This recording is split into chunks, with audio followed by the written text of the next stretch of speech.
Good evening बच्चों, मैं अनुभा। आप जानते हैं बायोलॉजी वाली अनुभा मैम के नाम से मेरा यूट्यूब पे चैनल चलता है, जिसमें हम लोग बायो की प्रिपरेशन करते हैं। क्लास 9, 10th, 11th, 12th और नीट की बायो की प्रिपरेशन। जो लोग मेरे साथ स्टार्टिंग से जुड़े हुए हैं उन्हें पता है कि अभी हम लोग क्लास 12th की बायो दैट इज जेनेटिक्स जो है वो कर रहे हैं। जेनेटिक्स में हम लोगों ने अभी लास्ट जो है क्लास कंप्लीट की है जेनेटिक डिसऑर्डर्स की। मीन्स पूरा जो चैप्टर है हम लोगों ने प्रिंसिपल ऑफ इनहेरिटेंस जो है वो कंप्लीट कर लिया। जिसने अभी तक मेरे प्रीवियस लेक्चर्स नहीं देखे हैं वो प्लीज चाहिए और उनको जाके देखिए और ज्यादा से ज्यादा लोगों के साथ मेरे चैनल को शेयर करिए। नेक्स्ट टॉपिक जो हम लोग कवर करेंगे वो क्या है? एवोल्यूशन है। आज हम लोग बहुत एक छोटा सा टॉपिक है, प्रिंसिपल ऑफ इनहेरिटेंस में ही आता है, उसका एवोल्यूशन में भी रोल है। क्या रोल है, कहाँ है, उसको हम लोग एवोल्यूशन जब डिस्कस करेंगे तब पढ़ाएंगे। लेकिन अभी छोटा सा टॉपिक प्रिंसिपल ऑफ इनहेरिटेंस में रह गया था, जो मैंने आप लोगों को एक पैरा जो दिया हुआ है वो नहीं डिस्क्राइब किया है, उसको मैं आप लोगों को पढ़ा दूं। That is mutation.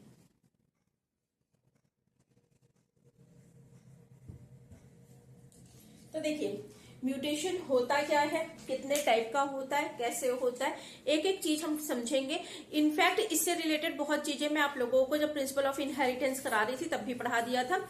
इस वाले जो एनसीईआरटी का जो एक पैरा इस चैप्टर में दिया है, इसी से रिलेटेड एक कॉन्सेप्ट पॉइंट म्यूटेशन और फ्रेम शिफ्ट म्यूटेशन जो है वो आप लोगों को मैंने मॉलिकुलर बायो वाला चैप्टर जो पढ़ाया था मोल बायो का, उसमें कराई थी। जिसको वो देखना है तो प्लीज उसको जाके देख लीजिएगा। आज हम लोग सिर्फ म्यूटेशन का एक पैरा, एक्चुअली ये एवोल्यूशन से रिलेट नहीं कर रहा है, एवोल्यूशन मुझे नेक्स्ट टॉपिक लेना है।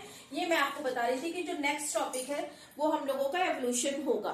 ठीक है, ये प्रिंसिपल ऑफ इनहेरिटेंस का है। प्रिंसिपल ऑफ इनहेरिटेंस में एक पैरा छोटा सा म्यूटेशन का दिया है, वो डिस्कस करेंगे। लेकिन एवोल्यूशन से रिगार्डिंग मुझे एक अनाउंसमेंट ये करनी है आप लोगों से कि अब जो भी हम लोग चैप्टर पढ़ेंगे, लाइक एवोल्यूशन जो पढ़ेंगे, उसमें हम लोग इंपॉर्टेंट क्वेश्चंस को कवर करेंगे। जो हमारे 10 years एंड 5 years, वो 5 years के जो है PYQs है उनको कवर करेंगे। और इनसे ही जो है हमारे सारे इंपॉर्टेंट टॉपिक, इवन सारी हेडिंग्स जो है वो कवर हो जाएंगे। तो अब मैं आपको एक एक टॉपिक अलग से समझाने की बजाय, क्योंकि अब एग्जाम टाइम आ गया, तो हम PYQ बेस्ड जो है वो एवोल्यूशन की स्टडी करेंगे।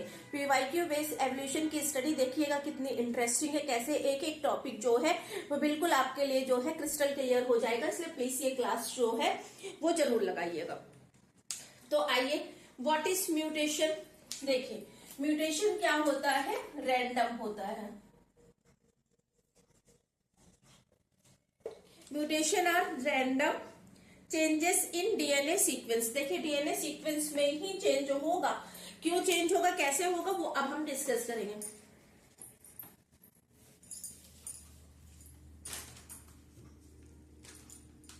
Mutation are random changes in DNA sequence.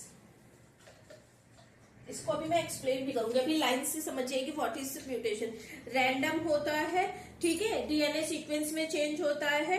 अब देखिए अगर डीएनए सीक्वेंस में चेंज होगा तो उसकी वजह से डीएनए सीक्वेंस में हमारी क्या होती है, डीएनए में जेनेटिक इंफॉर्मेशन होती है। तो इसकी वजह से क्या हो जाएगा कि न्यू जेनेटिक इंफॉर्मेशन या न्यू जेनेटिक कॉम्बिनेशन जो है वो पॉसिबल है म्यूटेशन की वजह से। क्या ये रिकॉम्बिनेशन से रिलेट कर रहा है बच्चों?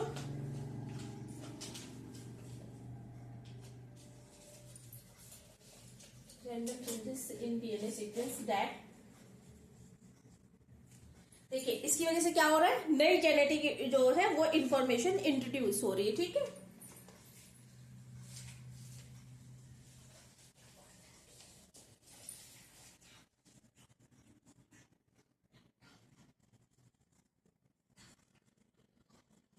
देखिए कहीं भी अगर हमारे जो है चेंज आएगा डीएनए में, कहीं भी चेंज आए, चाहे वो म्यूटेशन की वजह से आ रहा हो बच्चों या फिर रिकॉम्बिनेशन की वजह से आ रहा हो, तो उसकी वजह से क्या होगा, वेरिएशंस जनरेट होंगे। ठीक है, तो इसकी वजह से क्या होगा, इंट्रोड्यूस करेगा ये न्यू जेनेटिक वेरिएशन को। कहां पे बेटा, पॉपुलेशन में। इंट्रोड्यूस न्यू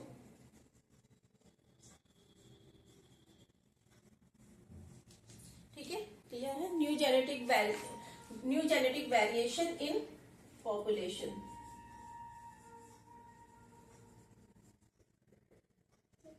अब देखिए, इसको समझिए। सबसे पहले चेंजेस इन डीएनए। एनसीईआरटी कहती है कि जो वो म्यूटेशन है वो रैंडम है। और क्या है बेटा, रैंडम होने के साथ होता क्यों है कि हमारा सपोज दैट हमारे पास ये एक क्रोमोसोम है। इस क्रोमोसोम में यहाँ पे कोई जीन प्रेजेंट है, यहाँ पे कोई जीन प्रेजेंट है, ठीक है। होता देखिए, अगर क्रॉसिंग ओवर होता है, क्रॉसिंग ओवर में भी हमारा वेरिएशन ही आता है, ठीक है। लेकिन क्या होता है, क्रॉसिंग ओवर में जब वेरिएशन आएगा उस टाइम पे भी जो है इंट्रोड्यूस होगा new genetic variation in population, जब रिकॉम्बिनेशन होता है। लेकिन म्यूटेशन क्या है, रैंडम है और यूजुअली ये कैसा है, हार्मफुल है।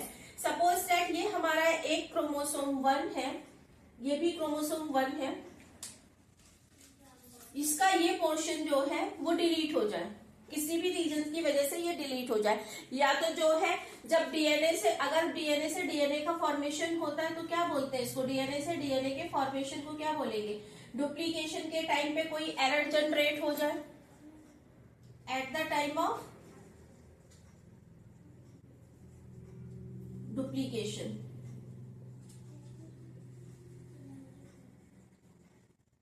कोई एरर आ जाए, मीन्स जब डीएनए हमारा, ये डीएनए जो था जब ये डुप्लीकेट हो रहा था तो यहाँ पे कोई एरर आ जाए, यहाँ पे कोई नया सीक्वेंस आ जाए, या फिर प्रॉपरली जो है वो टेम्पलेट स्ट्रैंड और कोडिंग जो है, कोडिंग और नॉन कोडिंग स्ट्रैंड जो है उनकी इंफॉर्मेशन ट्रांसलेट ना हो, या फिर डीएनए से जब एमआरएनए बनता है तो यहाँ पे ट्रांसक्रिप्शन की प्रोसेस में कोई एरर हो जाए।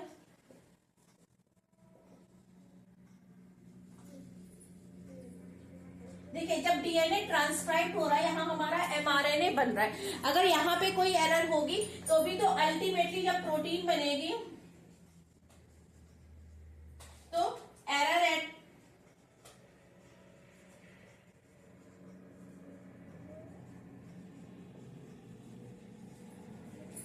ये सारे प्रोसेसेस हम लोग ट्रांसलेशन, ट्रांसक्रिप्शन, डुप्लीकेशन, ये सब हम लोग पढ़ चुके हैं, ठीक है। तो अगर डीएनए से डीएनए की कॉपी जनरेट होने में कोई एरर आ जाती है तो जो है क्या हो जाएगा, म्यूटेशन हो सकता है। डीएनए से एमआरएनए की कॉपी सिंथेसाइज हो रही है, उस समय भी म्यूटेशन हो सकता है। एमआरएनए से प्रोटीन बन रही है, उस समय भी म्यूटेशन हो सकता है। और at the time of cell division, cell division के टाइम पे जो है जब ये सेग्रीगेट करते हैं, अगर वो सेग्रीगेट प्रॉपरली नहीं कर रहे हैं तो हो सकती है एरर। या फिर जो है जब क्रॉसिंग ओवर होता है तो टूट के हो सकता है, यहाँ पे जेनेटिक एक्सचेंज जब होता है क्रॉसिंग ओवर तो ये पार्ट यहाँ आ जाए लेकिन ये पार्ट यहाँ पे ना आए। सपोज दैट यहाँ पे ए और बी जीन है, दोनों होमोलोगस क्रोमोसोम है, क्रोमोसोम 1 है। अब ये ए जीन जो है और जीन ए डैश और बी डैश, इसके डिफरेंट एलील जो है वो सेम होमोलोगस क्रोमोसोम में वहीं पे प्रेजेंट हो गए। तो ये ए तो क्रॉसिंग ओवर के टाइम पे ये ए जीन जो है वो उठ के यहाँ आ जाए, लेकिन ये यहाँ पे जो है वो एक्सचेंज होके ना जाए। तो ये जो होमोलोगस क्रोमोसोम 1 था उसके पास सिर्फ एक जीन वो बचा, जीन बी, और यहाँ पे क्या हो गया, ए बी है और ए डैश बी है, बी तो इटसेल्फ है ही। तो क्या हुआ, डिफरेंस आ गया ना। तो चेंज इन डीएनए सीक्वेंस, समझ में आया कि डीएनए सीक्वेंस में कैसे चेंज हुआ। उससे क्या हुआ, इंट्रोड्यूस हुआ, क्या इंट्रोड्यूस हुआ, न्यू जेनेटिक। अब देखिए ये जो कॉम्बिनेशन है ये क्या है, ये न्यू जेनेटिक इंफॉर्मेशन ही तो है। इससे क्या जनरेट होगा, वेरिएशन जनरेट होगा। कहाँ जनरेट होगा, पॉपुलेशन में जनरेट होगा। तो समझ में आया कि ये कैसे होता है, रैंडम होता है। यूजुअली बच्चों ये हार्मफुल ही होते हैं, यूजुअली जो है mutation are harmful, but sometimes जो है ये बेनिफिशियल भी हो जाते हैं। बेनिफिशियल किस केस में बताती हूँ भी।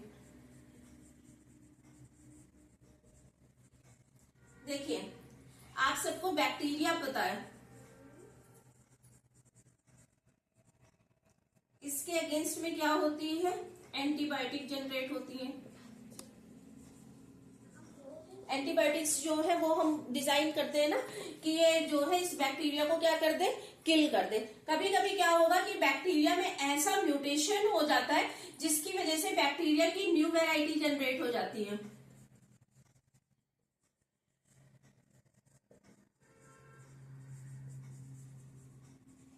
ठीक है, तो जो ये एंटीबायोटिक जो है, जो ये बैक्टीरिया को किल कर रही थी, जिसकी वजह से वो सरवाइव नहीं कर पा रहा था, अब उसमें म्यूटेशन हो गया। यहाँ पे हमारा क्या हो गया, म्यूटेशन हो गया। अब म्यूटेशन की वजह से क्या हुआ बच्चों कि ये बैक्टीरिया का हमारा न्यू स्ट्रेन आ गया, न्यू वैरायटी आ गई बैक्टीरिया की। अब ये क्या है, ये इजिली सरवाइव कर ले। New bacteria can be easily survive on particular antibiotic। Means क्या हुआ बच्चों, इसको इस एंटीबायोटिक का जो है वो रेजिस्टेंस मिल गया। किससे रेजिस्टेंस मिल गया, इस म्यूटेशन की वजह से बैक्टीरिया के अंदर एक रेजिस्टेंस जो है वो डेवलप हो गया। तो ये जो न्यू वैरायटी आई, इसके लिए तो ये म्यूटेशन क्या हो गया, बेनिफिशियल हो गया ना। यूजुअली म्यूटेशन जो है वो हार्मफुल ही होते। मैंने आप लोगों को सिक्कल सेल पढ़ाया, पॉइंट म्यूटेशन पढ़ाया, कैसे जो है सिर्फ एक नाइट्रोजनस बेस सीक्वेंस जो है वो आपको डिजीज कॉज कर देता है। बताया है, पढ़ा रखा है ना, जिसने अभी तक नहीं देखा है वो लेक्चर प्रीवियस तो जाके देखिएगा जरूर। ये समझ में आया कि किस तरह से एक नाइट्रोजनस बेस में भी चेंज हो जाएगा तो भी क्या है, डिजीज कॉज हो रही है। तो क्या जनरली क्या है, म्यूटेशन हमारा कैसा है बेटा, वो हमारा हार्मफुल है। लेकिन समटाइम्स जो है कुछ बेनिफिशियल पॉइंट्स भी देखने को मिल जाते हैं। लाइक बैक्टीरिया, बैक्टीरिया एक पर्टिकुलर एंटीबायोटिक्स में जो है वो क्या हो जाता है, वो सरवाइव नहीं कर पाता है। वो एंटीबायोटिक इसीलिए जनरेट की गई थी कि हम इस बैक्टीरिया की कॉलोनी को जो है ग्रो ना होने दें, इसकी क्या हो जाएगी, किल हो जाएंगे, इनकी डेथ हो जाएगी। लेकिन ड्यू टू म्यूटेशन की वजह से कोई ऐसा चेंज हो गया जिसकी वजह से बच्चों एक न्यू वैरायटी ऑफ बैक्टीरिया जो है वो जनरेट हो गई। न्यू वैरायटी ऑफ बैक्टीरिया में क्या हुआ, जो भी चेंज हुआ, सॉरी, जो भी चेंज हुआ बच्चों वो कैसा था कि बेनिफिशियल था। उसको सरवाइव करने के लिए इस एंटीबायोटिक में जो है स्ट्रेंथ प्रोवाइड कर रहा था। तो क्या रेजिस्टेंस मिल गई थी न्यू बैक्टीरिया को। तो कहीं ना कहीं से ये कभी कभी जो है कैसे हो सकते हैं बच्चों, ये it may be a useful. ठीक है, अब देखिए म्यूटेशन होते कितने टाइप के, म्यूटेशन क्या होता है ये हमें समझ में आ गया। कैसे जनरेट होता है, या तो सेल डिवीजन के टाइम पे जो है जब डीएनए डुप्लीकेट हो रहा उसमें कोई एरर आ जाए, या फिर जब क्रॉसिंग ओवर हो रहा उस टाइम पे कोई एरर हो जाए, या फिर जो है जब ट्रांसक्रिप्शन हो रहा है तब कोई एरर आ जाए। किसी भी वजह से जो है डीएनए में हमारे चेंज हो जाता है, जो अनयूजुअल चेंज है वो एक न्यू वैरायटी जनरेट करता है, न्यू जेनेटिक वेरिएशन आता है हमारी पॉपुलेशन में। और बेनिफिशियल म्यूटेशन क्या होते हैं वो भी हम बाद में डिस्कस करेंगे। तो म्यूटेशन टोटल कितने टाइप का है बेटा, देखिए इसमें से जो मैं म्यूटेशन पढ़ा चुकी हूँ प्रिंसिपल ऑफ इनहेरिटेंस में, या फिर मॉलिकुलर बेसिस ऑफ जो है चैप्टर है मॉलिकुलर बायो वाला, मॉलिकुलर बेसिस ऑफ इनहेरिटेंस में, वो मैं अभी यहाँ पे जो है नहीं पढ़ाऊंगी। जो हमें ओवरव्यू देखना है कि म्यूटेशन का, वो मैं बता रही हूँ आपको। म्यूटेशन जो है अगर ब्रॉडली आप डिवाइड करें तो दो टाइप का हो सकता है, या तो क्रोमोसोमल बेस पे चेंजेस हो रहा हो या फिर जीन पे चेंजेस हो रहा हो। जब मैंने आपको जेनेटिक डिसऑर्डर्स पढ़ाए थे तब मैंने आपको बताया था कि जो मेंडेलियन जो डिसऑर्डर्स है, मेंडेलियन जेनेटिक डिसऑर्डर्स है, वो किससे डील कर रहे हैं, जीन के लेवल पे डील कर रहे थे ना। तो क्रोमोसोमल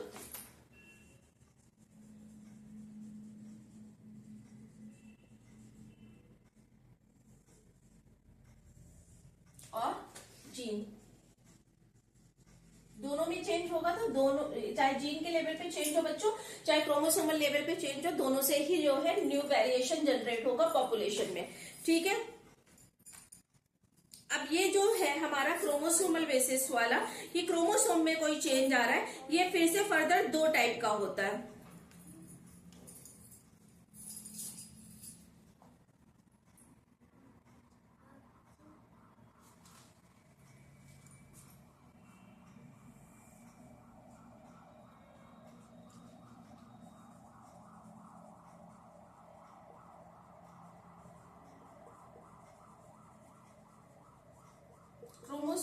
एब्रीवेशन, या फिर जो है इसका नंबर ऑफ क्रोमोसोम्स चेंज हो जाए।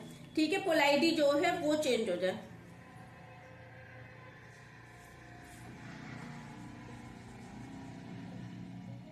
जीनोटिक जो है, जीनोटिक बोल सकते हैं आप, ये इसको जीनोटिपिक बोल सकते हैं। जीन के बेस पे आपको बताया ही मैंने कि जो पॉइंट म्यूटेशन है, जिस तरह से एक सिंगल उसमें बेस में चेंज हो रहा है। ठीक है, तो ये जो दो टाइप के हैं, इनमें से ये दो जो है वो क्रोमोसोम या तो नंबर की वजह से नंबर क्रोमोसोम का चेंज हो जाए, मींस प्रॉपरली सेग्रीगेट ना हो पाए, या फिर हो सकता है कि कोई चीज, कोई पार्ट क्रोमोसोम का किसी दूसरे में अटैच हो जाए, या कोई पार्ट डिलीट हो जाए, या डुप्लीकेसी हो जाए किसी जीन की। तो वो सब क्या है, नंबर्स के बेस पे। तो क्रोमोसोमल एब्रीवेशन जो है बेटा, वो किस पे डील करता है, स्ट्रक्चरल चेंज पे। जब क्रोमोसोम का स्ट्रक्चर चेंज हो जाए, स्ट्रक्चरल चेंज ऑफ क्रोमोसोम। अब बेटा ये हो किस किस वजह से सकता है, it may be due to deletion, addition. देखिए, डिलीशन और एडिशन तो हो ही सकता है बच्चों, लेकिन डुप्लीकेसी इन सब की वजह से, अभी बताया था ना एक हम लोगों ने, तो डिलीशन, एडिशन, और you can say that duplication. ठीक है, इसकी वजह से क्या होगा, क्रोमोसोम का स्ट्रक्चर चेंज हो जाएगा। अरे कोई ये क्रोमोसोम था, उससे कोई पार्ट डिलीट हो गया, तो क्या हो गया, उसका स्ट्रक्चर चेंज हो गया ना, कोई पार्ट और आके ऐड हो गया, या इस पर्टिकुलर पार्ट की डुप्लीकेसी हो गई, तो स्ट्रक्चर चेंज हुआ ना हमारा। तो ये जो ये इस टाइप के म्यूटेशन है, ये किसमें आते हैं, क्रोमोसोमल एब्रीवेशन में। और एनसीईआरटी कहती है कि क्रोमोसोमल एब्रीवेशन जो है वही मेन कॉज होते हैं, यूजुअल कॉज होते हैं, जो कैंसर, आप जानते हैं कैंसर की कैसी बीमारी है, तो कैंसर मैं भी नहीं पढ़ा रही हूँ, लेकिन जो कैंसर जनरेट होते हैं अकॉर्डिंग टू एनसीईआरटी, कि उसके लिए जो है ये क्रोमोसोमल एब्रीवेशन जो म्यूटेशन का टाइप है, इसकी वजह से जो है ये होते हैं। अब इसमें जीनोटिपिक में देखें, जीनोटिपिक में भी दो पार्ट हैं। कौन कौन से, एक तो मैंने आपको पढ़ाया हुआ है यूपोलाइडी और एन यूपोलाइडी।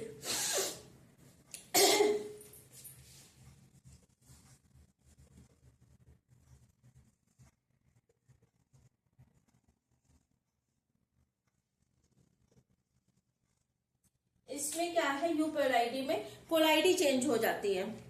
हैप्लॉइड डिप्लॉइड मैंने पढ़ाया है ना आप लोगों को, तो पोलाइडी चेंज हो जाती है।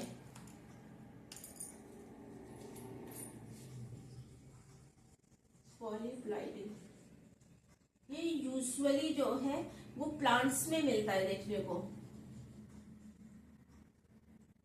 Usually seen in plants. ठीक है, तो इसमें क्या है, जो number of set of chromosomes है उनकी डुप्लीकेसी हो सकती है। Number of set of chromosome means trisomy, tetrasomy, इस तरह से जो है इसमें देखने को मिलती है। 3n 4n 6n, ये जो है बच्चों, ये वीट के केस में, गेहूं जो होता है उसके केस में आपको यूपोलाइडी का पॉलीप्लाइडी केस जो है वो मिलती है। यूजुअली जो है वो प्लांट्स में ही पॉलीप्लाइडी सीन की जाती है। ठीक है, अब ये एन यूपोलाइडी देखिए, इसके एग्जांपल्स मैं आपको करा चुकी है। इसमें क्या है कि फ्यू क्रोमोसोम, देखिए डिफरेंस देखिए, यहाँ पे सेट ऑफ क्रोमोसोम्स है, सेट ऑफ क्रोमोसोम्स, पोलाइडी चेंज हो रही है। एन है तो एन से 2n, 2n है तो 2n से 3n या फिर 4n, पूरा पूरा सेट ऑफ क्रोमोसोम्स जो है वो चेंज हो रहा है। यहाँ पे क्या है, फ्यू क्रोमोसोम्स, फ्यू क्रोमोसोम में गेट डिलीटेड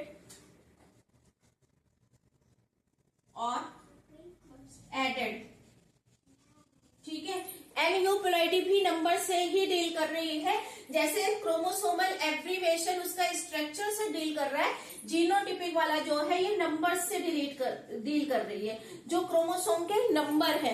लेकिन इसमें पूरा पूरा सेट जो है वो चेंज हो रहा है, पूरा पूरा सेट की पोलैरिटी चेंज हो रही है। ये कंडीशन यूजुअली जो है आपको प्लांट्स में देखने को मिलती।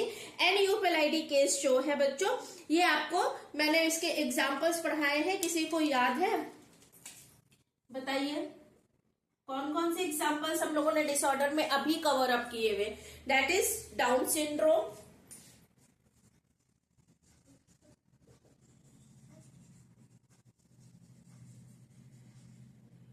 Second Turner,